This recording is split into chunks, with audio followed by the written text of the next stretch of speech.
Hey there, gang. Jason here from the Cracktastic Plastic podcast. On March of 2018, a podcast came on the scene that shook up the internet.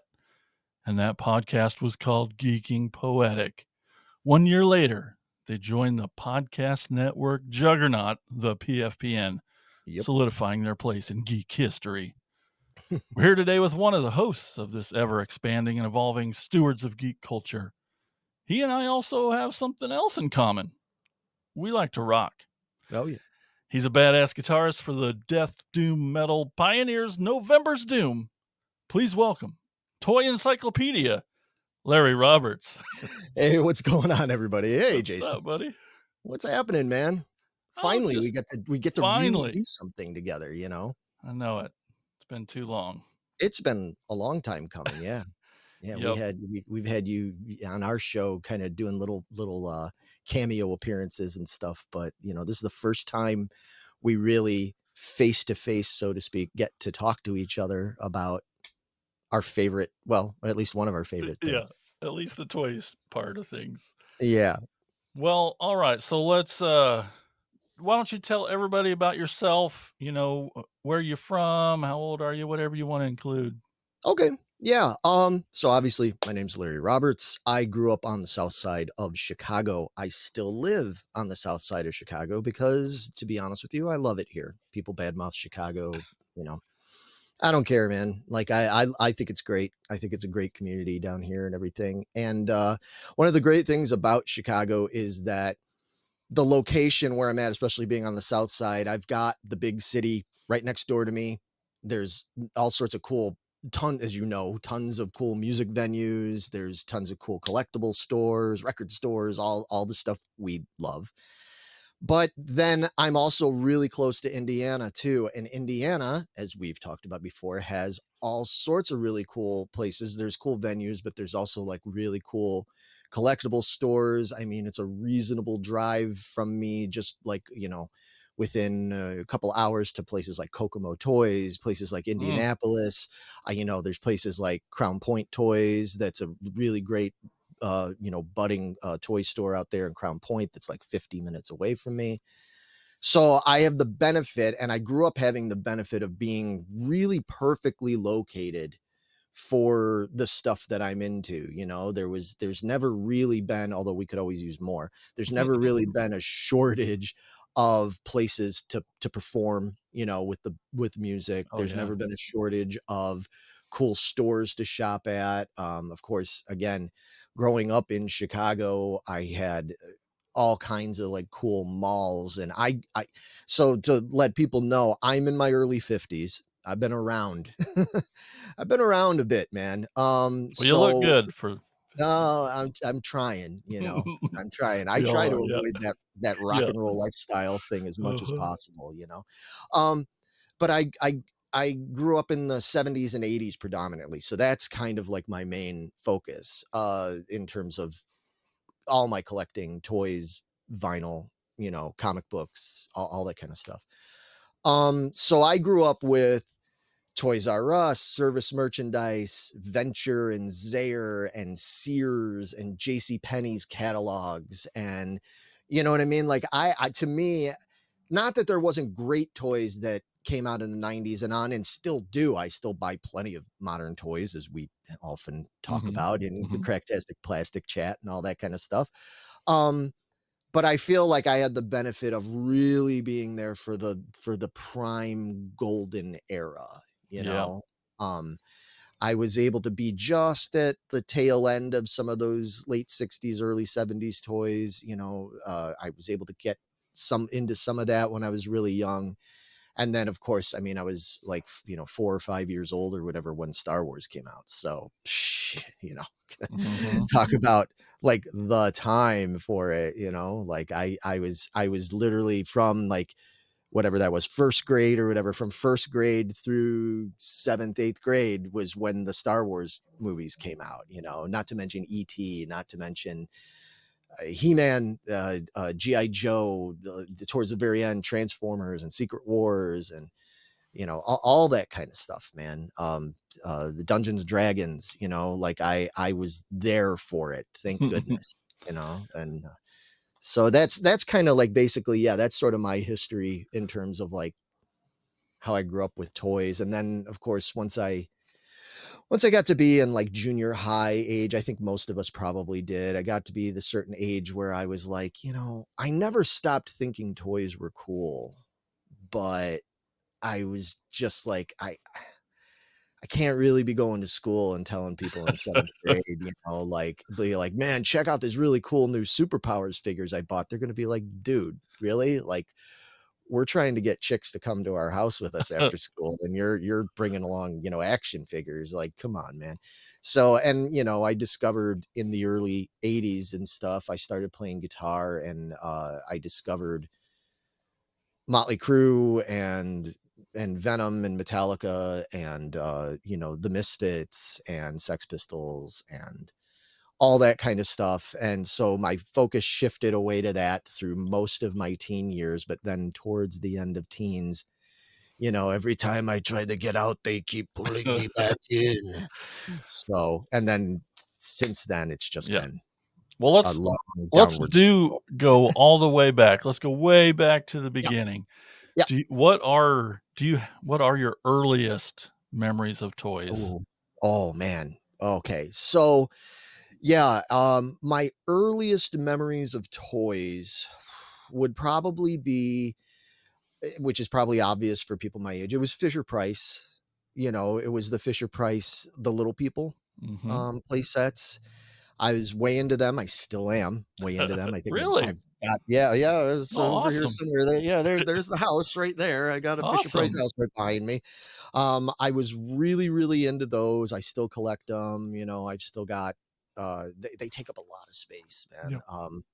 They're affordable to collect, but I got, speaking of, like I said, I'll just show you as we're talking about pertinent things. Then I think right after that, one of the main things I got into was Adventure People.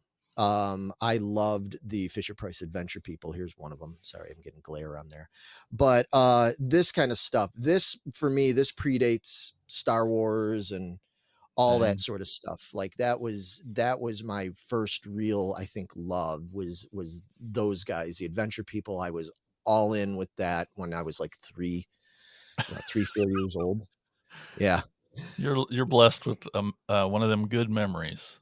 I have a ridiculous, so like, yeah, let's So just lucky. preface this because I'm liable to do this a lot on the show for people that, if you're not familiar with Geeking Poetic and stuff. Like, I'm one of those idiots that remembers, like, I can't remember if somebody, if my wife says, hey, don't forget to take the garbage out today, I will not remember that. And I'm going to get yelled at for it later. But if you sit there and say, hey, Larry, do you remember what's your details you remember about your, first GI Joe figure, your real American hero? And I'm like, oh yeah, well, it was Breaker. I got it at Zaire. It was May of 1982. It was on a Tuesday because my grandpa picked me up after school. We went, he got me that and the Ram cycle, and like, I remember, I can tell you, Oh, my family, my mom cracks up because she'll argue with me about timeline and dates about things and stuff. She'll be like, "Oh yeah, do you remember when we first got our dog back in, 1981?" And I'm like, "It wasn't 1981, it was 82." And she's like, "I'm pretty sure it's 81." I'm like, "No, it was trust me. 1982 because the same day we went and got the dog, I remember we went to the Jewel Osco store and I got the spring 1982 issue of Rockline because it had Journey and Kiss on the cover. And I also remember Wow. that I got, the first issue of Team America #1 or whatever." And I'm like, "So it had to be 1982." And she's like, "You are really hopeless with this." So, Don't even try arguing with you. yeah. I mean, I get things wrong. I surely do. We all do. But yeah, for whatever reason, man, these things just they mattered to me, like, Yeah. I'm an only child. Ah. I had no siblings. Mhm. I grew up, like, as much as I loved my neighborhood and I had great neighbors and stuff, I didn't have a lot of play friends. I had my buddy David who by the early 80s he moved in down the block, and that was a godsend because he became my bestie. But before that, there wasn't a lot of kids around for me to play with and stuff, and most of my relatives didn't live near. So I was left to my own devices. Both of my parents are police or were police. They were Chicago police and everything. So they worked constantly. They were always busy. So I was just left to my own devices with my auntie or my grandparents or somebody babysitting me. So it was all imagination. Everything was just, you know what I mean? That's what it came down to. It Yeah. was all imagination play. I didn't get to go and play tag or go play kickball and all those kind of things like I would have loved to have done. It was in my room with my adventure people, with my Joes, with my Star Wars guys, all that kind of stuff. Like, and comic books and all that. I learned to read at a really early age. So like I was reading. Is the other thing, people laugh at me because I had a subscription to 16 magazine. Do you remember 16 magazine at Mhm. all? That Yeah. teeny popper magazine and Oh, yeah. stuff. I had a subscription to 16 magazine starting when I was 5.5 years old. Yep. I'm not going to pretend there weren't words and things in there that I just didn't even like understand, but I was Sure. reading and I was reading stuff because by the time I was 4 or 5 years old, I was already into Kiss. I was already into Cheap Trick. I was already into, Journey, all that kind Yeah. of stuff. So I wanted to read about them. I wanted the posters and the pictures and stuff. So yeah, I was a nerd real early, like I was And the folks supported that, oh, my parents were obviously? great. My Yeah. parents are great, man. My mom's still around. They were great. My parents always had a thing, people might be surprised if they're like they meet me, they look at me and everything, and they're like, "You're this like long-haired heavy metal, toy weirdo, like your Yep. parents were police." Like that seems like they wouldn't let you do that. And it's like, no, my parents were super cool. They I think this sounds forgive me, I'm not trying to like pat myself on the back, nothing of the sort. But I think they looked at me when I was young and they were like, he's pretty smart, he's a pretty calm kid. I was super shy, I still kind of am. But they gave me credit where they were like, "Look, we'll let you be you and we'll support you. You want to play music? We'll buy you guitars and we'll support you. We'll Awesome. let you practice in the basement and we'll drive you to gigs, like all that kind of stuff. We'll support you. Just don't F up, Yeah. like don't be a screw up. Don't be coming home getting drunk and stoned. Don't be getting in trouble at school. Don't be getting in trouble with the law. Don't get somebody pregnant. Don't do all these, things. Just Yep. be a good kid. Do well. I mean, they didn't pressure me to be like A plus, across the board, but they wanted me to take school seriously, which I did for the most part Sure. and everything. And so I figured out early on that it was like, well, if I'm yeah, so all I gotta do is I just gotta, like, abide by the rules, so to speak, which aren't, like, the worst rules I've ever heard, and I get all this stuff to my benefit, like and so Yeah. I figured it out early, and yeah, I mean, and Heck that's yeah. why I'm not an alcoholic, I'm not a drug addict, I'm not any of those things, thank goodness, because I have dear friends and family who are, because that it's not something I hold against him. We know how that can be. Yep. It's just one of those things we go through in life and everything. And I was very fortunate that I didn't slip into that because I easily could have. And I was able to put my focus into other things, whether it was earlier on, it was toys, then it was music, then it was toys and music, Yep. so yeah, so that's kind of where it all started for me was the adventure people, Weebles. Oh man, Weebles. God, I They don't still fall love them. down. They They just don't don't. fall down. They just I don't. got a whole no, and they were fun, and they were Yeah. silly, and most kids couldn't choke on them because you couldn't fit the whole damn thing in your mouth. Although I'm sure I probably tried, So of because these, early Fisher Price and eventually Star Wars, your earliest toys, do you have your childhood toys? Did you take care of them? Did you that's a sad sad? story. We Yep, all okay. have that sad story, Yes, we right? do. I have a small smattering, very small smattering that were from my actual childhood. You could see back there, I think for sorry folks, if you can kind of see over there, I've got a couple of Kiss dolls there. The Kiss, sorry, I'm not supposed to call them dolls. They're freaking dolls. That's what they are. Say what you My yeah. Kiss action figures over there. Those are old. Those have lasted since childhood. I have the other two as well, but they're not in here. Yeah, I have a couple of things that I was able to hang on to from childhood. Oh, you know what? Hang on. I have this was something really cool. I know a lot of people laugh at this. This is not like the most highly regarded vintage toy in the line, but I have like the twin pod cloud car. This is the Oh, vintage one. wow. Yeah. Um, he's still got the box. He's well played with and everything, but um, this was a lot of people say, "Oh, that's like one of my least favorite toys from vintage Star Wars." Well, here's the thing. I remember one time my dad went out of town for work, and I was really again, I was an only kid, so when my parents were gone, I was pretty lonely, and I was kind of bummed he was gone and everything. And then my mom decided at the last minute, some to him, she's like, "Oh, you know what? I'm going to surprise him. I'm going to go out there and I'm joining," because they were in like California. It was somewhere real nice. So my mom went and pawned me off on my grandparents or whatever for the week, and I was just like, "Oh man, what a bummer," like it was just kind of a lonely week or whatever and stuff. And this was right when Empire just came out. Oh, Like, so it was so like the toys were brand new. I didn't have much in the way of Empire toys yet, and everything. And I was all excited. They came and picked me up from school that the afternoon they got home. They came and picked me up, and I was really happy to see them. And then they hand me this bag. And while they were out in California, um, a figure. I think they got me, was it Han Hoth? Maybe I think it was the Hoth Han, and they got me this.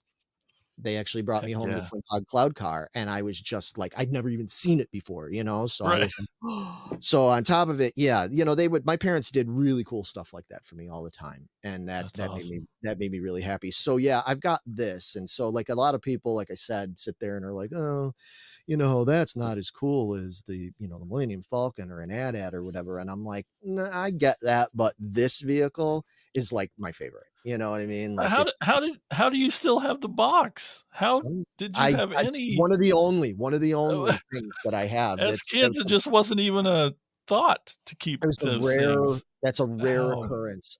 how awesome.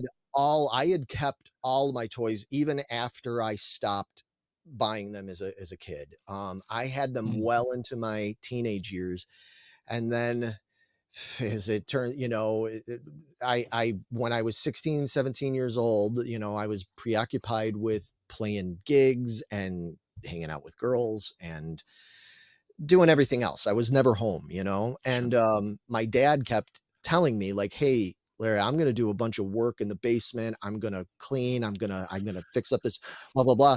You better do something with all your boxes of stuff. Like you better go put them somewhere or Mm, sort through them or whatever." And I was like, "Yeah, yeah, yeah, yeah, that's fine, whatever."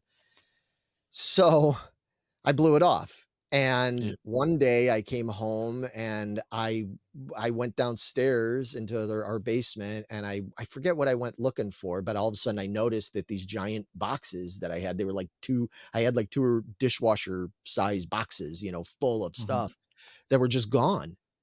And I go upstairs and I'm asking my parents about it. And my dad's like, "Yeah, I threw them away last week. Threw it all away. I warned you. I told you I was," yeah. He's like, "I told you. Ugh, So that was my fault. I mean, yeah, I didn't, that hurts.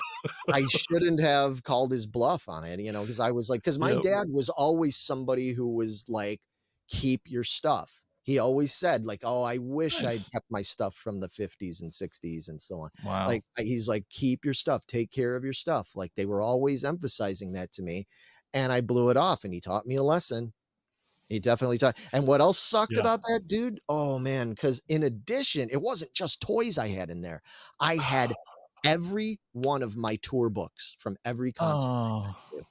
Because this was like around 1988 when this happened. So I had like Motley Crue, Metallica, Slayer, Kiss, Ted Nugent, Anthrax, like Jimmy Page. I had all these tour books that I had collected because I started going to concerts. Um, Well, I the first concert I ever went to was in 1978 with my parents. I went and saw Cheap Trick and Sha Na Na. Heck yeah. Um, but I started going to, like, rock concerts, metal concerts, like, around 82, 83 when I was, like, a tween and everything, and, Damn. yeah, I saw Metallica on the Ride the Lightning tour. With my mom dropped me off, me and a couple older buddies of mine. I always hung out with older kids when the few that I did, they were always older, so that benefited me, because Yep, if yep, I was like 12 or something like that, and I was hanging out with kids that were like 14, 15, my mom would be like, "Oh, well, they'll keep an eye on you," or whatever. It's like, luckily yep, they yep. did. But yeah, I saw Metallica in '85. I saw Wasp. I saw Kiss. I saw everybody, man. I got to see all sorts of like really cool concerts. And again, like even punk and things like that. Fear, I saw Fear. Oh, I cool. saw like, yeah, I saw like, a lot of like really cool stuff back in the day. So all that was lost when I lost all that. Mm, But so from this great tragedy, right. an adult collector is born. Yep, immediately. Immediately, Yeah. immediately is right, because that's what happened, was because of that, it was before long that I was like, I I I really want that stuff back. And then I kinda it in the late '80s was the first vestige of like geek culture starting to become a little bit more mainstream, because Tim Burton's Batman came out, Mhm. and that suddenly, like, everybody in my high school were wearing Batman shirts and all that stuff. That wouldn't have happened before that. You were a No. dork if you were walking around in a Batman shirt in high school. But suddenly everybody's like, "Oh, I'm going to see Batman," blah blah blah. That compounded with how much like Nintendo culture started to really creep in, and like suddenly, yeah, you could hang out with a girl at 16 years old and go see a superhero movie and then go home and play, Zelda together and stuff like that. It changed everything. So with that, I got more back into, I was like, "Oh, I can be myself." you know Yeah, heck yeah. I can just be myself. I can be this like rocker long hair guy, back in the era of long hair rocker guys, and I can be that, but I can be a dork too. And I could still get girlfriends and I won't get beat up as much, that kind of thing. Mhm. So, yeah. Well, let me ask you the big question, the deep, Okay. big question. Why do you think you collect toys in Well, general? yeah, I mean, obviously, in terms of the collecting aspect, like what prompted me to do that was the whole thing with the great toy purge of '88. But what made me want to, yeah, that's what it was. I mean, it's Oh, yep. but Ugh. why did that matter? Why did I not just write it off? And why did I come back to it? I don't know, man. I don't know. Honestly, I don't know what it is. It's just one of those things that I was like, it sounds super corny, but I think it's just who I am and what I was destined to be. I mean, my mom and dad would talk all the time about like when I was young, when I was literally like 3 years old, like I could be really shy and I was fairly quiet and I wasn't outgoing. I certainly wasn't athletic. I wasn't, you know, I just wasn't like a rambunctious kid. Not to say I was a sad kid per se, but I wasn't super, full of energy.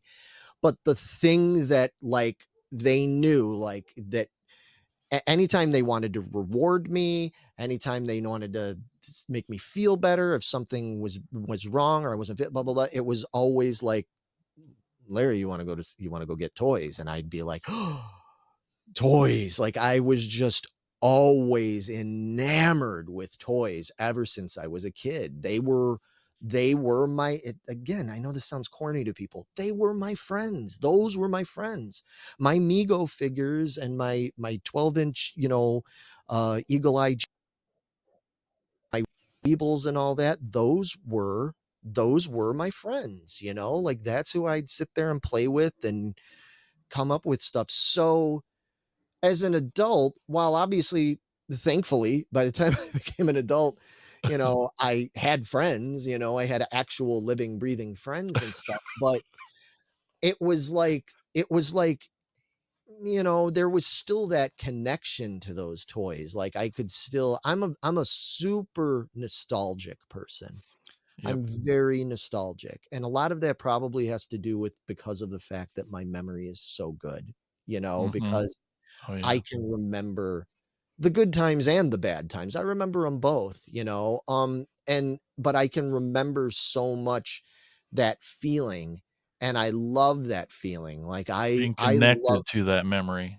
Yes, Yeah. so when I get my hands on something, if if I here, I'm gonna grab, like, randomly showing off things, if I get I love it. a a seal, torpedo in my hands, if I'm at a toy show or something, I pick that up and I'm just like, "Oh, man," like, I remember, like I said earlier, I remember the day I got that, Yep. and that was the summer of, '83, and I remember, that David and our other friend Robbie, like, they were so envious of me getting that, and we couldn't wait to take it out to his backyard pool and put him in there. And like, I remember what music was out at that time and like the whole thing. And it's like, and it's a little bit of a narcotic in and of itself, I guess, because you just For real. bask in it. You bask in it, and it's like, and especially like as we get older and times get tough and you suddenly have to worry about your job and bills and health and things that are going on in the world, it's like I need something to take me away from that. And I'm not a partier, and Yep. I'm not into those kind of vices. So it's like my thing is like I need to find somewhere where I can just retreat, which is like a room like I'm sitting in right now. Mhm. I need to go and retreat there and put on my put on YouTube, and I'll honest to God, I will sit in here in this room and I will just dust off my toys or organize them or look at them, or I recard figures and stuff like that because if I'm like, oh, I recard them not because I'm gonna like try to turn around and sell them. I don't sell toys, by the way. I'm not a toy Same. dealer. Nothing against that. Yeah, yeah. No, I'm not bagging on any, but me, people that are like, why do you keep all these things in the packages, or why you put, you think it's gonna be worth money? I couldn't care less. Yeah. If somebody told me tomorrow was like, you know what, dude, something happened and every toy in your room was like not even worth the gas you spent to go drive and buy it at the store, I'd be like, okay, cool. Cool. Because I don't care. I have these things Yep. because I love having these things, like what they do for me in here, Isn't it inside. crazy? I always consider them like just little time machines, Yeah. just Yeah, touching one can transport you back. How does it do that? it I don't does. It know. it It really does. I does. mean, that's just how we are. I mean, there's it's they say things like your sense of smell is usually like the strongest thing to bring back like Mhm. memories and stuff like that. I go through that all the time, man. I'll smell something. I'll go drive through. I graduated high school in Whiting, Indiana, which is just like over the border from Chicago here. I went to school in Indiana, and sometimes like if I'm driving through and I get a certain smell at a certain time of day, Oh, if yeah. I'm driving through and I get a smell and it's like from like the factories, because this is all factory area, Yep. you know what I mean? I'm right by BP, Amoco, all that stuff. So I'll get a certain smell of something in the air from the factories and a certain like chilly night air smell. And I'm like, it like immediately reminds me of being like, yeah, like 15 years old in high school and like remember walking with my girlfriend to go see like the football game, with her and Yep. stuff, and and all that kind of thing. And it's like I love that kind of stuff. I probably don't benefit from the fact that I'm not a little bit more forward thinking. I should probably live a little less in the moment and a little less in the past and be a little bit more forward thinking. I would probably be better served to do that in terms of, I think I would have more money in the bank and Yep. I would, Yep. probably have avoided certain obstacles that I have. I've just Yep. never been that way. And my parents were that way too. My parents were Good. kind of like live in the moment, enjoy it now, sort of that sort of thing. I was also really blessed with overall having like a great family on both sides of my family, my mom's and dad's side of the family. Heck yeah. Excellent family, great people, people that were really nice and still are, and everything to me. So I had a really good upbringing. It wasn't all peaches and cream, but overall, like That from the helps. It family, sure helps. yeah, from the family aspect and everything, it meant a lot. And so a lot of these things, collecting things, and again, whether it's toys, whether it's the vinyl I collect, whether it's comic books I collect, a lot of them are attached to those feelings. And that's why, like, I don't buy a lot of modern toys that don't have some sort of. Sometimes there's things that'll just catch my eye and be like, oh, that's too cool I not gotta to have have, it. Yeah. you Yep. know. But generally, like if I buy modern toys, there's There's some still a sort of connection. retro aspect to it. Yeah, exactly. Yeah. Like I think like I think like I have, some, say, for example, I'm speaking your language here, like when we get into Transformers, I have some like I love the studio series Transformers. I think they're great.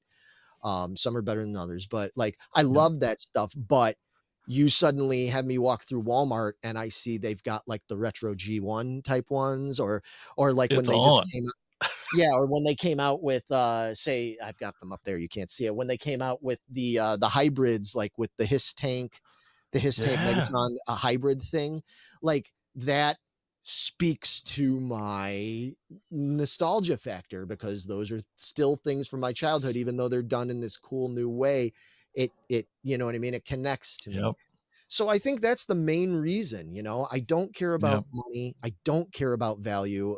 There's a strong part of me that, again, I don't begrudge anybody. If you collect toys because you think it's an investment and you want it, man, whatever makes you happy, do that. But for me, Yep. I don't care about the investment at all. That's why a lot of like my vintage toys and stuff, when I buy them, on the occasions I still buy vintage toys, I don't care as long as it's in like good enough condition, like Yeah. good enough that I'm like, yeah, this looks cool Experience it. on my in my hands or on my shelf, or it's not falling apart or something like that, or it's something I can Yeah. fix. Like, then I'm cool with it. For example, I'm going to show one thing. Ooh. This is something, it's not new in my collection. I got this year and a half ago or so, but I was able to find a Shogun Oh Warrior my. Raideen. I found somebody selling this, and anybody that knows about Shogun Warriors, these things are pricey. Yep. Like, even out of the box, Yeah. they're several $100s if they're Yep. in good shape and they're complete. This Radine is complete in the box. The box is beat to hell, though. You know what I mean? Like the box, I have to, But look at it. Oh. I don't handle it very often because I'm doing this just for you guys. Um, Oh. I don't handle it very often because, yeah, I mean, look at, there's like little pieces of the Oh. cardboard, like it's crumbling. Normally I have this kind of where it stays safer, for the box part Yeah. of it. But I was able to get this thing. I'm not going to say how much. Let's just say I got this for under $200. What? Yep. Holy Yeah. cannolis. And again, like I said, box Oh. is box is beat. What this is Yeah. probably like a 2 or 3 out of 10 or something like that, Yeah. if that. Box is beat, but it's still the box, and Dude. it came with the inserts, and it came with the figure itself and everything. Oh my And gosh, he's opening it. yeah, so it's like things like this. When I see here, I'll pull it out for you. So excuse me while I whip this out. So yeah, there he is. And I got his fist here and Oh, of everything. And course. and it even still had like the baggie with all the rockets Whoa. and Dang. the uh the Barely instructions. played It with. still has the warranty. I got this for under $200, and actually well under $200, when I considered that I had to pay shipping on this and stuff. So even with the shipping, it wasn't 200. So anyway, Wow. yeah, I get things like that, and that just automatically takes me back. I don't care how much it's worth. Like, Yeah. it only matters because I Yeah. stuff. But usually, but my Right. point is like there's a lot of guys that even at that deal, I personally know a lot of collectors that are like, oh, it's too worn in that box. I need at least a C7 box and yada Oh yada my yada. gosh. I don't care, man. Nope. I'm just grateful to have that because that rating was I only had one Shogun Warrior when I was a kid, not counting Godzilla. I had Godzilla too, but technically, I the only giant robot I had was Raiding. I got him for Christmas of '78, and it was one of my all-time favorite toys. That was probably my moving on from what you asked me earlier. Like that was the next thing was Shogun Warriors, Micronauts, and Star Wars. Like Mm. Mhm. that was my big thing, like in the late '70s, you know, and throughout the single digits, from like when I was like 5 to 9, it was like those things I loved sci-fi, loved robots, loved robot toys. So yeah, Star Wars, Micronauts, Shogun Warriors. So that guy was just the pinnacle of just Mhm. the size and just to get to play with that being the So same great. size as Yeah, it. Yeah. at least in this country, obviously it predates all the things coming out from Takara and Japan. Yep. Mhm. Tomy and all them. Yeah, and you know, so I got into that either. So hey, let me ask you. I always wanted to ask you a question. So Okay. because I'm sure you guys have talked about it plenty. I've heard you guys mention things. What's your feelings on GoBots, man? Um, I it's changed over the years. I think, Yeah, we may have always I think everyone goes through that snobby period where, like, yeah, "Screw the GoBots. They're not Transformers. They're yeah, nothing. They're not cool."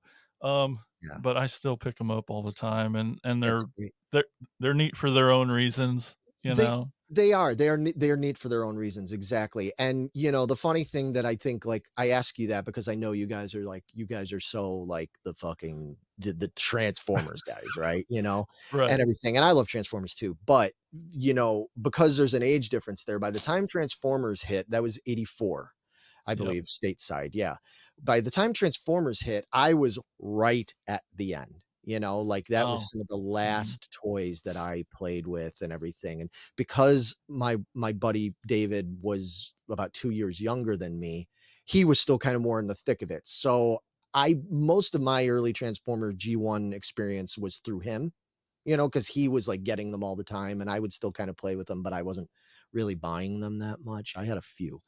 I loved the comics. I was way into the Marvel Mm. comics and stuff. Loved Mhm. The Transformer Marvel comics. But prior to that, we had GoBots. So like GoBots hit here, that would have been around 81, 82, I Yep, think. something like that. Somewhere right around there when like Challenge of the GoBots was on WFLD Chicago, but when they were on. So that was my first, like, I loved GoBots. So I didn't have that prejudice where I could see a lot of you guys kind of coming at it a little afterwards, where your prime time was like Transformers. And then Yep. suddenly it's like, oh, well, what about these GoBots? And you're like, what the hell These is this? knockoff This things.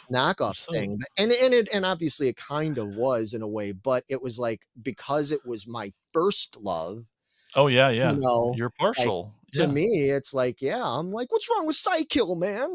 Like, Yeah, it's yeah, I think they get a bum rap. I mean, do I think they're as I cool as agree. Transformers? No, of course not. I mean, come on, just that goes without saying, but, like, yeah, I think so, They I have mean, their place, the reason I definitely. brought that up was like, yeah, that so Yeah. I was into GoBots when those first came out, Buck Rogers, Battlestar Galactica, Bears beats Battlestar Galactica, all that. So so you've told us a lot of reasons of and examples of what, gets you excited about Yeah. toys, but let's look at the other side. Is there things that bum you out about toys Um, or y collecting or yeah, I mean, of course there is.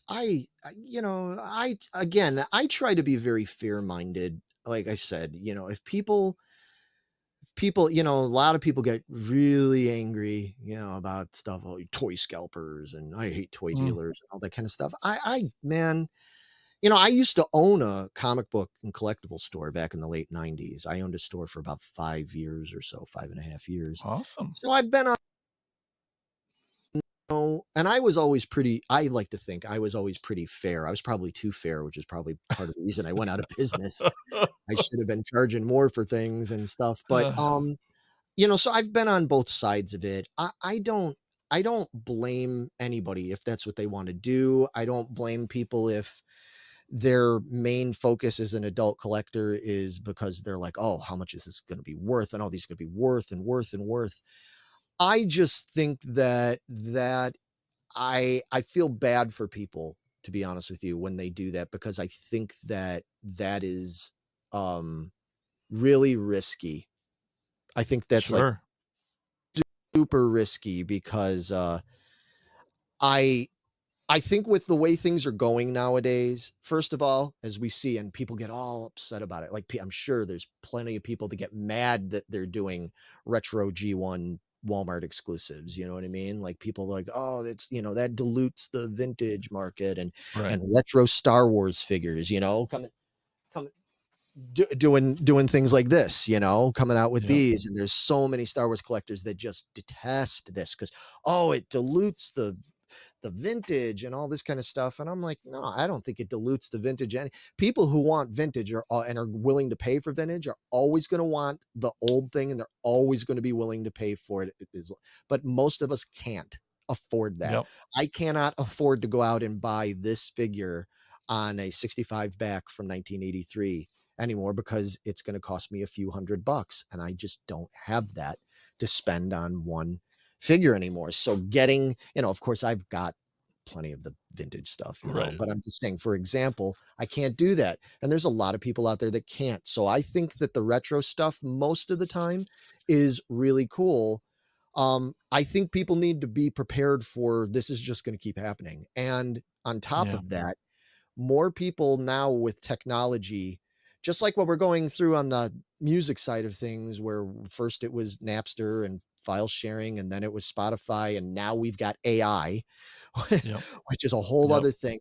I think Yep. people need to prepare themselves that, like, in a matter of time, in fact, it's probably already here, like, it's going to be real easy for somebody to go and, say, hey, you know what? I just made this 1982 Flash figure. This is an original one, but I just made one of these at home. I Yep. used, 3D printer. I Yep. have a new 3D printer kind of thing, because that technology is always growing and being Yep. able to do the card printing. And it's going to get to the point where that's going to become harder and harder and harder to combat against. And all these people are going to fight, and they're going to scream and yell on Facebook and on Instagram and wherever, and everything about it, and make YouTube videos talking about this is why, and be like retro blasting and be like, this is why I detest this and everything. And it's like, Michael, Yeah. calm down, man. Like, they're Yeah. toys. They're just toys, Yep. like, buy these, invest as much money into collecting as you feel it's worth it to you to have the toys. Do not invest everything you have into this because you're banking on, I'm going to make a mint off of this in 10 years. You may do that. You may get lucky with that. But if that is like your primary focus, and so many of these guys now, that's like where it's at. I'm like, man, you're just, and they're driving up prices. And like now it's like to get like vintage, an incomplete loose Bosk figure, from 1980, it's Yeah. like, oh, I want $40 from this. And I'm like, dude, these are literally still out there by the tens of thousands. Yeah. There's tons of them. Yeah. Oh, but it's rare. It's not rare. No. It's not rare. You don't see, maybe you can't walk into, Walmart right now and just buy an original one of these like that, but it's not rare. Like, they're trying so hard to keep driving up the market, and then like you'll get some guy who's, just got his retirement fund or something like that, or whatever, or he won little lotto and he's like, oh, I'm going to buy all these, and then the prices go up and everybody goes, oh, see, that figure is actually worth $5,000. Well, no one person was willing to pay $5,000 for it, it, and in some cases, if you're talking about something like super duper rare, like a carded Mego Iron Man, that we, after 30 years of research, we've pretty much shown that there are probably less than a dozen of those in existence, unless there's some plethora of them hiding somewhere. Right. Something like that. You tell me, a rocket firing Boba Fett, an actual prototype rocket firing Boba Fett. Okay, it's well Sure. documented that there's very rare something like that. You want to invest in something like that and look at that as a money. I get it. Action Comics #1, something like that. I get it, but Toys today, they're these no. things, or like I said, even toys from the '80s. Oh, these loose Star Wars figures, man, oh, they're worth so much money. They're so rare. No, they may be worth something to people because they're in demand, but they're not rare. Don't say they're Right. rare. They're not Because we know rare. what rare is, and Right. that's You not can it. go to any flea market Yep. sales, you can go to any collectible thing and you can scour eBay and whatever other auction sites, and you can come across hundreds and hundreds of these rare action figures. They're not rare. Stop trying to drive up the prices on these things and convince everybody they're rare, because that's the other side of that, Jason, is that, you know, I'm not seeing the younger generation. There are some, I've met some younger collectors that are in their teens or 20s and stuff that are very fervent about it, like we are. But I'm Mhm. not seeing this anywhere near the same kind of numbers or Feels different, doesn't it? dedication to collecting. And so all these guys that are like in, say, my age, if they're in their early 50s and they're hoarding all these Joes and Transformers and Star Wars figures and Megos and stuff, and they're thinking, when I turn 80, I'm gonna, or 75, and I'm gonna go down to Florida and I'm gonna sell all this stuff and I'm gonna make enough money to buy a boat. I'm not sure that's gonna happen. I think Yeah. certain pieces and certain properties will retain value, but I think that what's going to happen is all us guys that are in our like 40s to 50s, we're all going to hit that age where we're going to unload this stuff, or we're going to pass away and it's going to get unloaded onto our loved ones. And Yep. suddenly, by 2035 or whatever it is, or 2040, there is going to be a glut of this stuff available out there. Things that everybody said, oh, you never see those for sale. Well, once they're not in our stupid toy rooms anymore, Yep. they're Yep. going to be out there for sale. And then the question is going to be, how much demand is there going to be for it compared to availability? Because I've already lived through it as a collector. When I first I started collecting in '89, again, right after the purge. Batman. Yeah, Mhm. exactly. I started collecting. Right, man. That was what brought me back into it, was the Toy Biz stuff. And the Kenner and Toy Biz stuff, the Batman first movie line, the DC superheroes line, the X-Men figures. I was so excited to get a figure of, Colossus Yeah. and Cyclops and stuff like that. Like even though I was only whatever 18 years old, I was just like, I have to have this. I wanted a Colossus figure ever since I first picked up, a Claremont era X-Men book back in the late 70s, early 80s, So that was what brought me back into it and everything. But at that time I saw like the big toys, the stuff that was just like the cream of the crop was 60s GI Joe, Hmm. Johnny West action figures, the Color Forms Aliens and Major Matt Mason and all those kind of toys. These were all the 60s toys. They were going for big time money. They were what all the big auctions were that were going on at the time. I used to buy Toy Shop magazine to order toys out of back pre-internet. You had to order them out of a big Well, newspaper print magazine. And and those were like the big things. Now, here's my question to you and anybody at home that's watching, listening. How many people do you know personally? And I'm not saying if you know some, you might, well, I hang out with a bunch of 75-year-old guys, but I'm saying right. just like generally, like people my age or younger, you know, how many people my age or younger do you know that collect, Mark's action figures and Johnny West and Color Forms Aliens and 60s GI Joe stuff? Not talking about Real American Hero, talking about the 60s stuff. There are certain pieces that are still worth a lot of money, and good luck finding, like from the 70s. I love the 70s ones. Good luck finding like a really good Bullet Man figure, that hasn't fallen to pieces because the rubber band's broke and all of them and everything. But generally, nobody cares. Nobody Yeah, cares. that You go to the audience is no longer. Yep. Mhm. it's they've moved on, most of them have retired. A lot of those guys that had those toys, either they're still just collecting dust in their basements or attics or whatever, or they've offloaded them. Nobody cares. And while things like Star Wars, you can sit there and say, well, that stands to have a little bit more endurance, for the long term because we've got new generations. I don't know that, like, I don't have kids, but say, like, my buddy's like 9-year-old kid that he's like Joseph loves Star Wars. Oh, he loves Star Wars and everything, but he doesn't give a good goddamn about a 1980 Boss figure. He doesn't No, care. That that's not what I grew up with. And why would I that's go and not my spend Star Wars. Yeah. $500 on that? Why are you doing that? Like, what's the point of it? It's just old. And, I grew up with vintage collection and, Galaxy of whatever adventure hero things, that they come out that start coming out in 2018 or whatever. That's theirs. So eh, it doesn't bum me out, or it doesn't, but it's just one of those things where I do think that we all need to take a step back and like look at our stuff and look what we're spending on it, look what we're doing with it, and think to ourselves, like, okay, I'm still doing this. I'm in my 50s, and what's my goal here with this? Am I hanging on to this because I'm going to make a bunch of money off of it? Or am I hanging on to this because I just love to be surrounded with it? And I love having it in my hands. And I love going on shows like this and talking about it with you and showing it off. That's my motivation. But I think other people need to think about that Yeah. because they're going to be in, I think they're going to be in for a rude awakening, man. So what I'm also hearing you say is open your toys, people.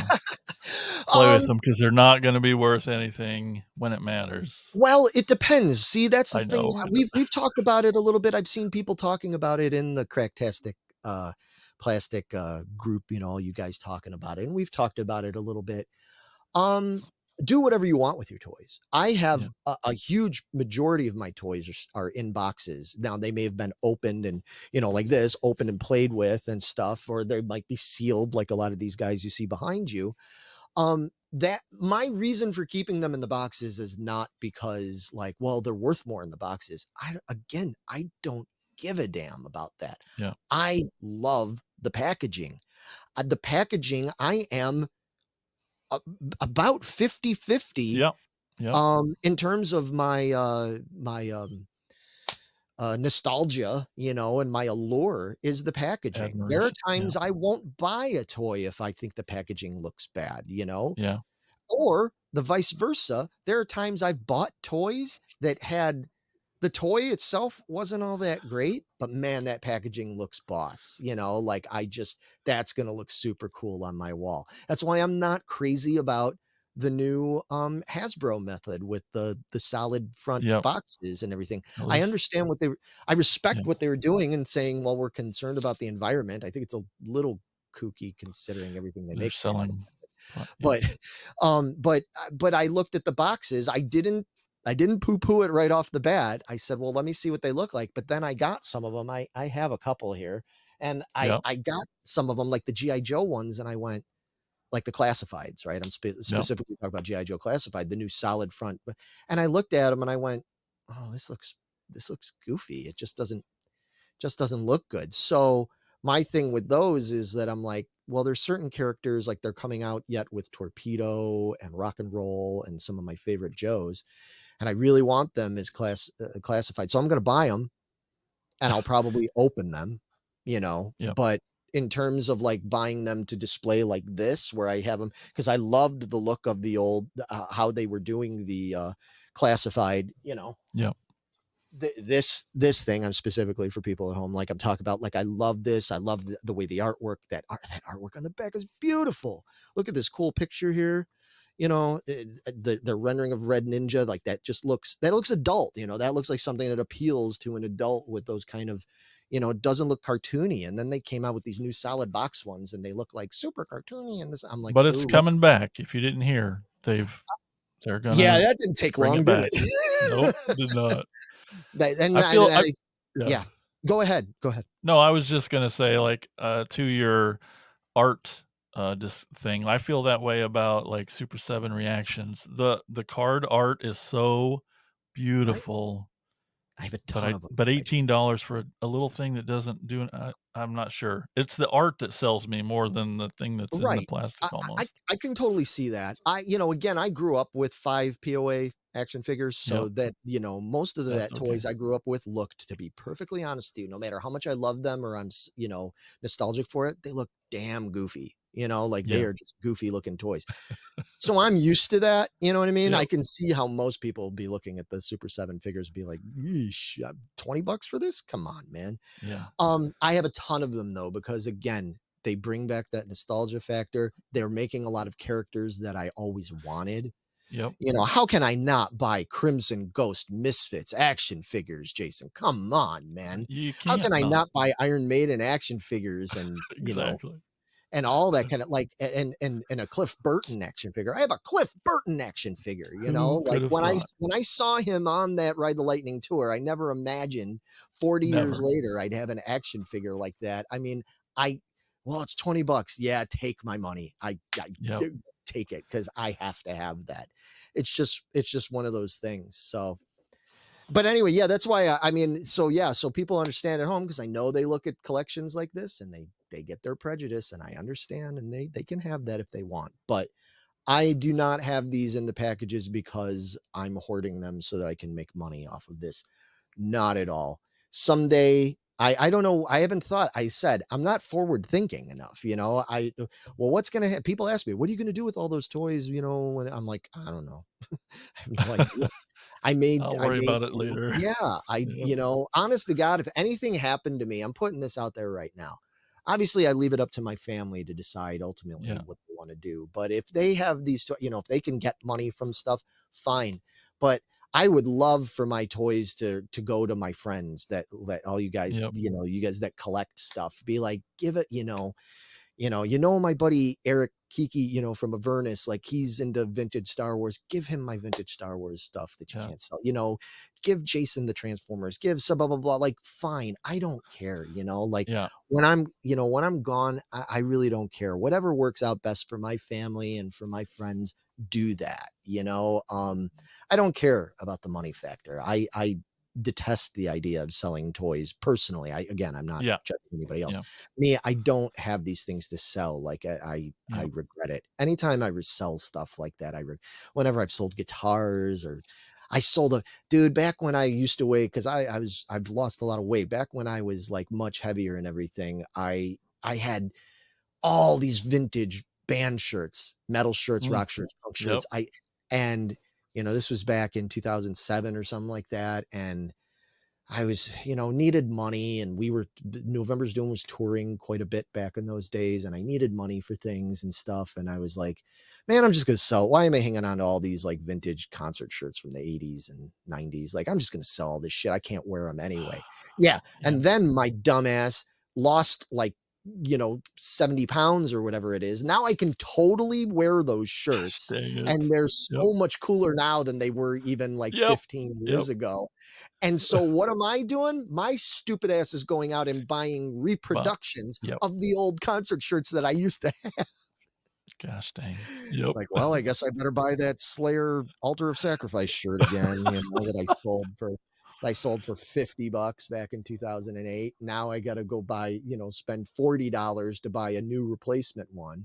And if I had held on to that Altar of Sacrifice shirt and sold it now, it would probably get me like $400. So that's Ugh. the whole process. That's why I'm like, I don't like selling stuff. I have it because I like it. Yep.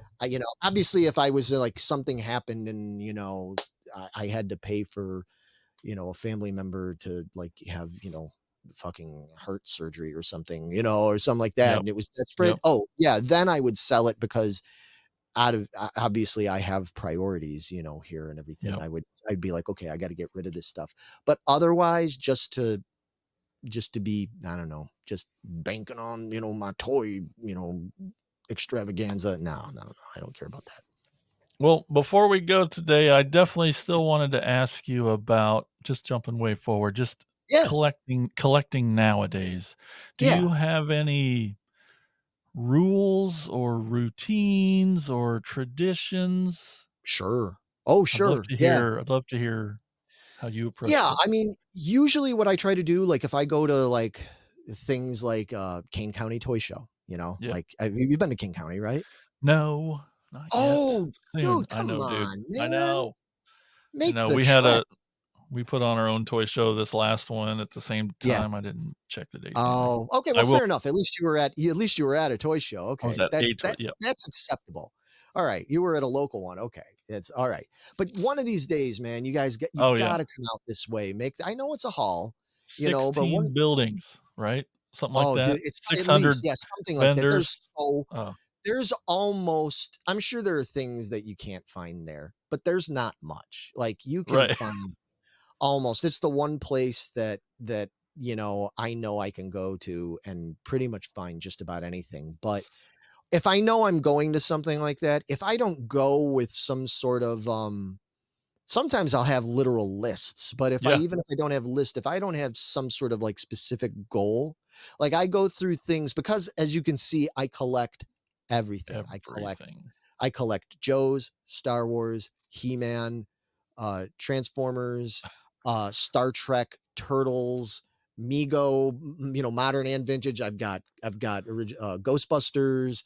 I'm trying to remember because I collect lunch I know boxes. I know how long my list is with one toy line, so I Yes. can't even imagine all of Right. them So what I through all do the years. is yeah, right. So what I do is I usually go through phases where I'm like, okay, I'm kind of in the mode where I'm focusing on this. Yep. Like one of the last times I went to King County Toy Show, I was all in Fisher Price mode. I was like, Yeah. I want to pick up more Fisher Price stuff. So I went there in mind of like, all right, I'm looking for little people. I'm looking for adventure people. This is my budget. This is what I'm always really conscious of. I'm pretty aware of what things are worth and what people are asking for and what's a good deal. And so like getting lucky to find that deal on that Shogun Warrior I showed earlier, Yeah. like I knew as soon as I saw how I was like, oh, I can't even, I can't even question. I just need to grab that, because I knew that was a good deal. And that's like the important part is be aware of that stuff is try to go into it having like a focus, even if you're all over the place like me with things you collect, Right. but go into the building with sort of a focus. Doesn't mean you can't find something you weren't expecting, but like Have try to some go fun. in with a focus, try to go in with like a certain budget in mind, not only how Mm. much money you have available in your wallet or on your card or whatever, but how much you're willing to spend on each thing. And that's what I do. I go through phases. Sometimes I go through phases. And what I've been doing lately, what I was in the phase of is I've got like a bunch of vintage carded GI Joes. I've got old ones, and even though I got to show them off again. Speaking, Yeah. I was talking about my first. This isn't the actual first one I had. I bought this later, but here's Breaker and everything. But his bubble's starting to come off. I don't care. It's still the original. I'm It super is. digging it. But I've got a bunch of like these guys and like the Torpedo and Flash I showed, and I've got a lot of loose Joes. So I've got in some cases, I've got like doubles and triples, and some of them are Joes that managed the few that managed to escape my father's wrath. Um, and so with some of those, I've been like, it'd be fun since I have these. I'm like, I'm going to buy some nice repro cards and I'm going to put my doubles on the repro cards because Yeah. like eventually I want to be able to have like a bunch of carded and then maybe have loose ones in front of them. I'm not going to be able to do Yeah. that with every one of them, but some of the ones I have because and again, I'm not carding them because I'm going to go and try to sell them. I only get repro cards that are clearly marked that they're reproductions, so they're not Mhm. fooling anybody, if you know what you're doing and everything. But they still bring that look and that nostalgia.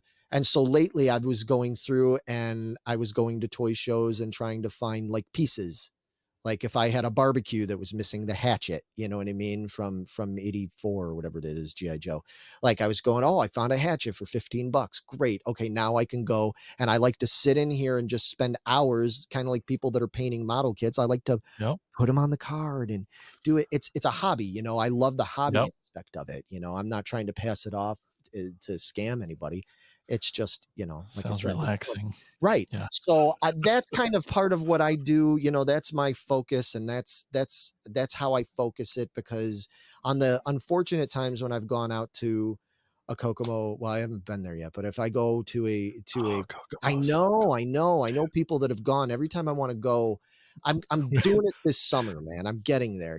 We've booked tours I around getting to know, I go to know. Oh, believe me, oh, Paul, my yeah. singer, because Yep. he's all into this stuff too. Believe Oh, me, cool. me and Paul have been, we whenever we travel, we're always thinking that, when we Yep. would it used to be when we would go out east and we would play in like be like, all right, we got to go to Red Bank, we got to go to Yep. Secret Stash, we got to get Yep. things there. We know that there's this other like cool record and collectible store down the street. We got to hit like, yeah, we do that. Oh, we're going to Toronto. We got to go to that. I can't remember. There's a really cool like 2-3 level like comic and toy store that was in Toronto years ago. We're like, oh, we got to do. We try You've to. had the pleasure of getting to tour in Europe. Have you gotten to go to toy stores over there? Europe is weird. It's, from what I've seen, there are more now that are popping up, although Yeah, most of them probably. tend to predominantly seem like they're in the UK or in Italy.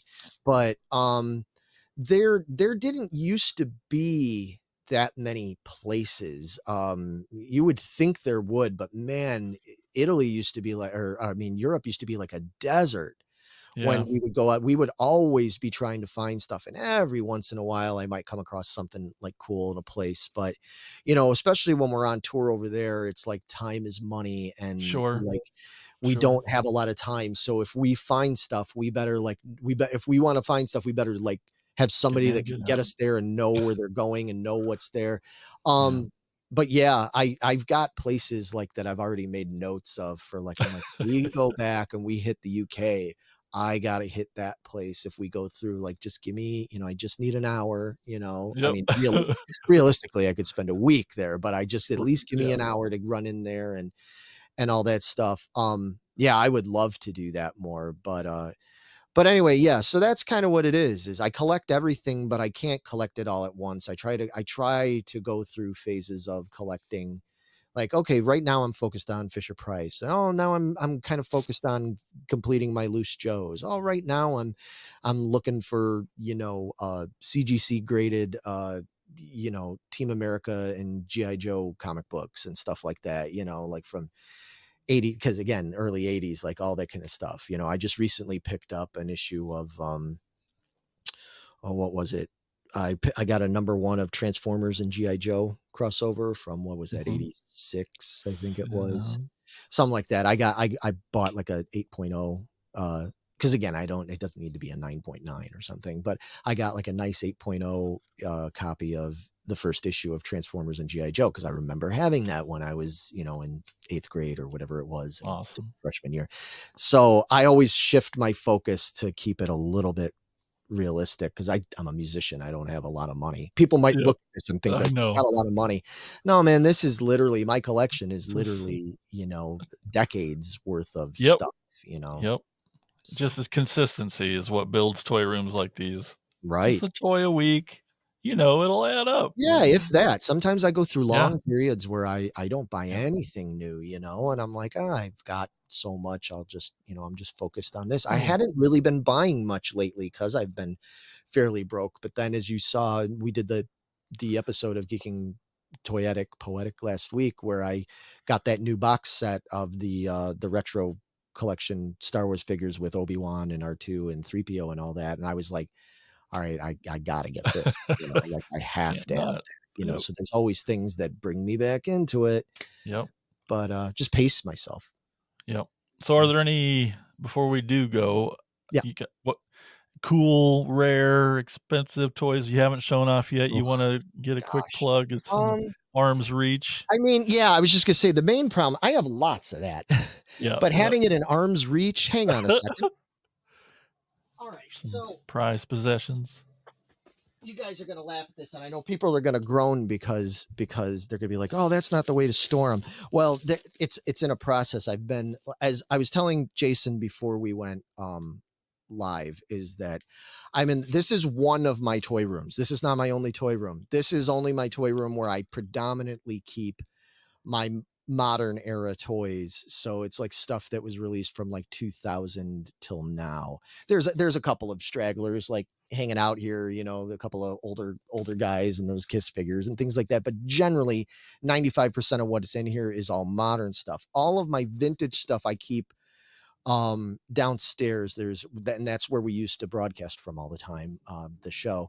And we've moved now, but I'm in the process of fixing that up and moving things and getting new shelves and all that kind of stuff. So one of these days we'll have to revisit, and I'll take you down Yeah. there and we'll broadcast. But so like this bin right here is literally full of just nothing but vintage Star Wars figures from 78 to 84. And Oh, there's probably like 200 of them in here, I'd say. And right now I just literally, because I just had to get them off a shelf and put them somewhere in because I'm in transition. I was just like, well, I'm just going to throw them, because normally they're displayed and everything and they're on stands, so I've got like a baggie of Jawas and yep. and I've got a baggie of a bunch of Gamorrean guards and Greedos and pieces of my Endor, or my Ewok village and all that kind of stuff. Yeah, what else do I got? Oh, here's another favorite of mine. This is not my original one, but like another thing that I collect. My focus where GI Joe is concerned is obviously I focus on my era of GI Joe, which would have been 82 through 84, early into 85, right? So the first GI Joe vehicle I got was the Ram cycle and everything. I mentioned that, but the second one I got that my grandmother went out and bought me, and it was really important to me because I didn't go out shopping with my grandmother a lot, and everything. But the one time I went with her and we went to a mall and we went into a KB, and I saw this on the shelf and I was like, I was just in love with this toy and everything. And she actually bought it for me. Not because she wasn't generous. I mean, she used to spoil the hell out of me on my birthday and Christmas, but I didn't really go shopping with her that often. So it really meant a lot to me. So when I became an adult collector, because it was one of the things that didn't survive the purge, I had to get it. So I got things like, I got like this boxed, heavy artillery laser with Grand Slam, and so this is like kind of like that twin pod cloud car I showed earlier. Like I love this, Big like this is, attachment. Yeah. and I don't have a whole lot of boxed vintage Joe vehicles and stuff. I do have a boxed headquarters, and I Whoa. have this. Trying to think. I think I've got a boxed whirlwind, but I think everything else I have that's Joe is all loose. Like I predominantly prefer to collect GI Joe, Real American Hero. I predominantly prefer to collect those loose.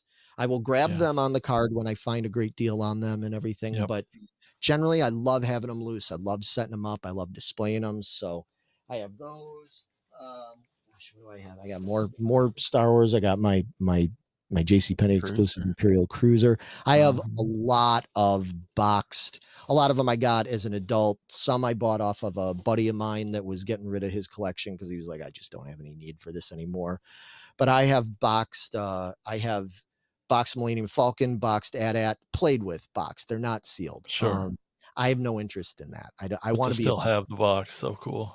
Yeah, I have the box, and again, part two, we'll go downstairs and I'll show Yeah. you all that kind of stuff, but it's all really big. So I've got Millennium Falcon, yeah, all that. I've got battle damaged X-Wing and TIE Fighter. I've got the Jabba playset. I've got the Ewok Village, and I've got them all with the boxes. So that's cool. One other thing. Oh, and of course I have right now I've just got these again. I was just putting these things in whatever I could to protect them while I'm moving things around. I have a slew of, vintage carded figures, twin pod cloud car. Of course, I have a cloud car pilot because I like the cloud car, and 4LOM and Mm. everything. These are the vintage. These are from this 4LOM. It's the Return of the Jedi front, but I think it's a 48 back, so it's actually got the Empire back on it. One of my focus characters that I collect is Imperial TIE Fighter pilot. I have Huh. tons of Imperial TIE Fighter pilot. I have bunch of vintage ones. I have like it's up there somewhere. I have the Gentle Giant 12-inch, one that they did of it. I've got if the modern ones, Black Series, vintage, TVC, all that stuff. If they come out with TIE Fighter Pilot, I buy it. That's like my It's just your focus guy. there. Yep.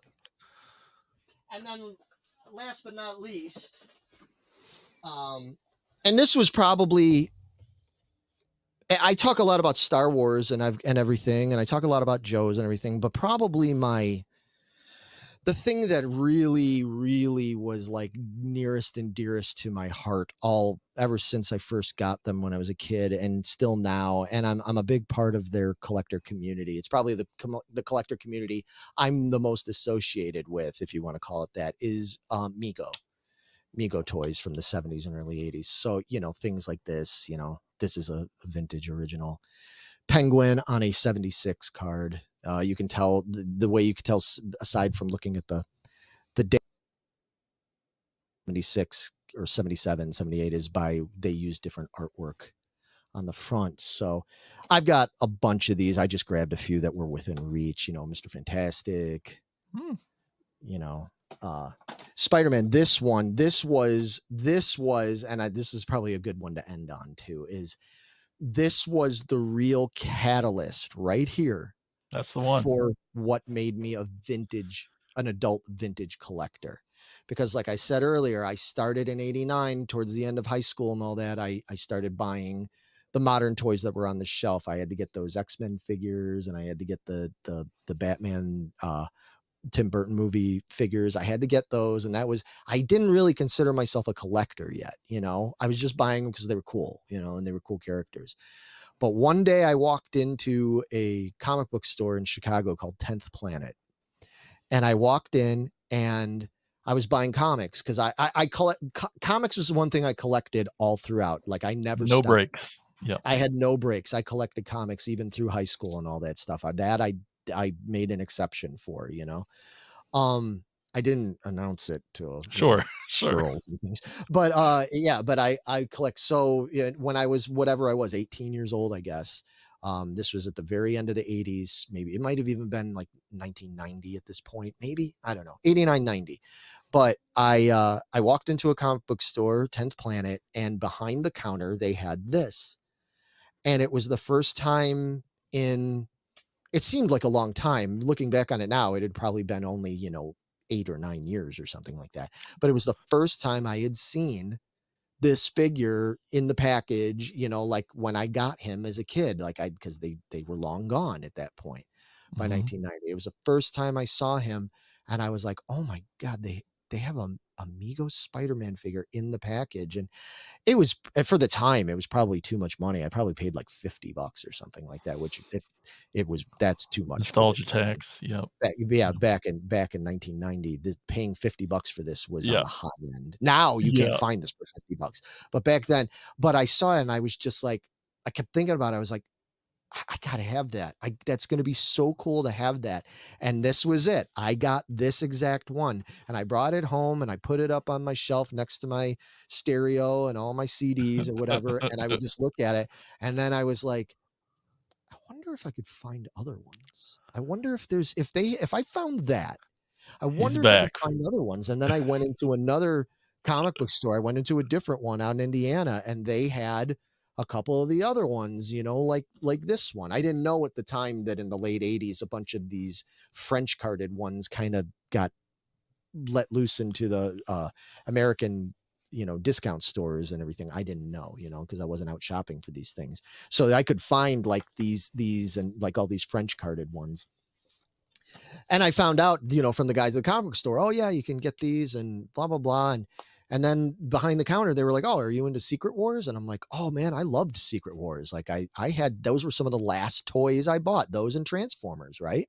I was Yeah. like, I loved Secret Wars in 84. And they were like, check this out. And then they pull out a box that had all these carded Secret Wars figures. And they were only asking at the time, 10, 15, $20 a piece for them or something. And I was like, oh man, I Oh really no. want those, Yeah. because I loved those things, and they were lost in the purge, So then I was like, well, I'm just going to buy Wolverine. Okay. He's cool. I'll buy Wolverine. That's all I need. And then it was like, but I could get the rest of them. And then that was the beginning of the long end. But yeah, so this was the guy. This was it. If you say How cool. what Yeah. started you as an adult, like a real collector, not just your Yeah. love of toys and your interests, but what started you being like, I'm going to invest time and I am money, back.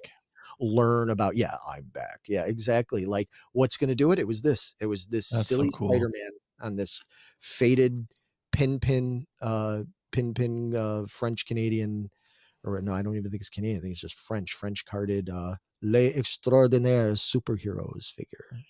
So Love cool. it. Absolutely love it. So yeah, I mean, like Awesome. that's insane to me. Somebody could come along and be like, "Oh, I know they wouldn't," but if somebody came along and was like, "Dude, I'll give you like fucking $800 for that," I'd be like, "Nope, nope, Can't. not interested. This means way Priceless. too much to me." Same with like, my twin pod cloud car in the box. Somebody Yep. could literally come by and be like, "Dude, I'll give you 2 grand for that." I mean, nobody would because it's not worth that. But if they did, I'd say absolutely not, man. That it just means so much to me. It's a piece of my history. All right. Lastly, you got any advice for collectors, for toy Um, guys, girls No, in I the mean, world? aside from the stuff that I mentioned earlier about just being smart about budgeting yourself, being smart about trying to narrow your focus at times, even if you collect a bunch of different lines, and being smart about, and like, yeah, and one last thing I just want to say, again, it's not a criticism, but just we all Mm. see it, we all deal with it. It's like we, especially with the internet and all these things, and even videos like this, you can get people now and then that'll leave comments underneath, and they'll get real Yep. snarky and snotty about things, and it's fine. You can have an opinion. You don't have to Mhm. like me. You don't have to like how I collect or what I collect, or I don't. That's fine. It doesn't really matter. But it's like everybody just remember why we're doing this. Like remember that this is supposed to be something that goes back before we ever argued about politics and religion and money and in the in the fiscal state of the world and all this other kind of thing. Like this is a thing to get away from that. Like, yeah, when we were kids, we would argue on the playground about like who was the cooler GI Joe, Snow Job or Gung Ho, or something like that. Right. Like that kind of stuff. Whatever. But like when people start to get really, we've seen a lot in toy collecting lately. Again, especially on the internet and stuff and YouTube and all these things. We've seen a lot of like battles happening and people getting really, really cruddy with each other over, and I'm like, we're fighting and getting cruddy, and we're getting ourselves worked up over toys, man. Like that to me defeats the purpose of why we're doing this. Yep. Like first and foremost, just be wrapped up in the fact that this is, we're all adults that are collecting these things because we're hanging on to a fun part of our childhood. And just because somebody is making repros of toys that you have or you loved and everything, it's not ruining your They're not childhood. taking away the things you love. No, Yeah. exactly. Like just every now and then you might have to refocus things. You might have to change some of your habits, just like again, like what guys like you and I have to deal with being musicians in this world and suddenly not being able to sell CDs and records like we used to, and not being Yeah. able to get, do all the stuff that we used to. We could sit around and scream and yell and fight and get into internet arguments.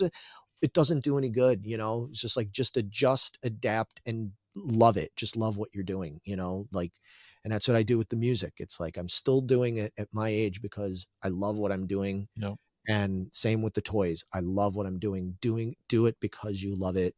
Do it because you love surrounding yourself with it, and do it because you have other buddies like you guys do and everything. And I do, like, do it because it's a shared experience, and not everybody's going to collect the same thing or collect the same way or have the same values of it, but just, We're still all connected and yeah, just have fun with embrace it. it. Yeah. Always remember to have fun with this more than anything, more than how much things are worth, how much they cost, what grade it is, any of that kind of stuff. First and foremost, is it fun? Is this fun? Is this a fun toy to have? Are you having fun with it being on your shelf or in your display case or in your hand, however you enjoy it? as long as you're enjoying it. That's it. Wonderful words of wisdom. Thank you, sir. Well, please give plugs. Give all the plugs. Where people should be following you on the internet. Okay, well, yeah, obviously, as you mentioned at the top of the show, is that we are now in our 5th year of Crazy. Geeking Poetic. We just started the 5th year of Geeking Poetic. It's a labor of love for me and my amazing co-host Megan. We keep plugging away at it. We don't have a lot of viewers. We don't have very many subscribers. I mean, we're pretty pitiful when it comes to that. We also don't do this like frequently. We're not making like a full-time job out of it like some people do. We do this when we can and when and how we're able. So anytime you guys subscribe, you watch, you comment, even if you're critical of it, like we still appreciate that you checked us out in the first place. So yeah, you can find us at Geeking Poetic on YouTube. You can find us at geekingpoeticpodcast.com. We've got like a silly little website. You could find us on Facebook. We're always on Facebook. We have our group that we have on Facebook called the Geeking Squad. Obviously a play on Geek Squad. You know, everybody knows about Geek Squad. So we're the Geeking Squad, and it's a group that's open to anybody to join. Again, we just ask no politics, no religion. You know, keep it somewhat family friendly and stuff, because we have people of all different ages in there, and we talk about all this stuff: toys, comics, movies, books, comic books, you know, TV shows, you know, nostalgic things. Like we share silly memes on these topics and everything, you know, all those kind of things. Like we do polls in there a lot of times, you know, you can only pick 3 movies from 1980s, you know, what are they going to be? We do that stuff because it's the kind of things that we do during the day, during our mundane daily lives, where we need a distraction, you know, that's fun and positive, and all of us just share in that. For, you know, we all have such different lives and different parts of the world, but for, you know, 5 minutes we can all focus on this thread in the Geeking Squad, where we're all debating about, you know, what was better, you know, uh I get Terminator or Predator or Nightmare Before Elm Street. You know what I mean? We all just go in there and we debate and argue, and you're out of your mind. Yep. How can you prefer Predator over Terminator? Blah blah blah, all that kind of stuff. Like we just, yeah. So you can find us there. We welcome you all to join. If you can subscribe to our channel on YouTube, that means the world to us. We love that. Do it. If you can, if you're like, no, I'm not interested in this, that's cool, but maybe check us out sometime. Or if you know anybody that is into this kind of stuff and you think might be interested, check it out. And feedback. We love feedback. We want feedback. We're always trying to figure out, because we're all over the place. We can literally talk about 1,000 different things if you haven't figured out just from this interview alone. You know, so when we get the feedback from all you guys and gals and everybody else out there about what you want to see, when people come and are like, oh, we loved when you guys talked about your favorite movies from 1985, we would love to have more of that. It's like, thank you. That's what we love, that direction. We love the direction from people. Let us know. More people want to hear us talking about the Outer Limits TV show. Okay, that's good to know. We need to know, you know, because we dip our toes into a lot of different pools, you know what I mean? And sometimes some things take off and other things just are duds, you know? So, so yeah, Well, we that's sure, basically yeah, it. yeah, we sure think you're building something really great over there. We're big Yeah, fans we're of all the trying. things you do, and Yeah, there'll definitely be some. you know, I follow Oh you yeah, all the time. I love you, yeah, Cracktastic Plastic. So many other great shows, Attack of the Killer podcast, and all the PFPN stuff. I always, any chance I get, I still try to hype that, you know, because yep, community is, you know, and sticking together, it's important, man. sure So is. Well, the yeah, links to Larry's stuff will all be down below, so go click on it and follow all of that for sure. Larry, thank you so much for hanging out with me tonight. I've been dying to talk toys with you, yeah. and I know we could go another 4 hours, Oh, I'm sure, yeah, I know. People are already going to be but like, this dude yeah, talks so much. It's what I do. I'm sorry, but I hope at least maybe I said a few worthwhile things. And Jason, great. we got to do the reverse. We want to have you on. Heck You yeah. know, Megan and I were already talking about it. We want to have you back on and everything. And we're going to, you know, we'll find like a really good topic to have you come on and, like, you know, Okay. be our third and everything. Cause now we have kind of do the floating third thing, cause Matt's busy all the time. Vito's busy all the time. So we're like, all right, we're just going to, Yeah. Meg and I are the core of it, and we're just going to float other people in, and we love the opportunity to talk to other people like you, and Yeah. everything. So Yep. thank Sure you for having me. appreciate you, man. Yeah. Thanks for being here. All right. Well, thanks everybody. We'll talk to you later. Bye See ya. bye.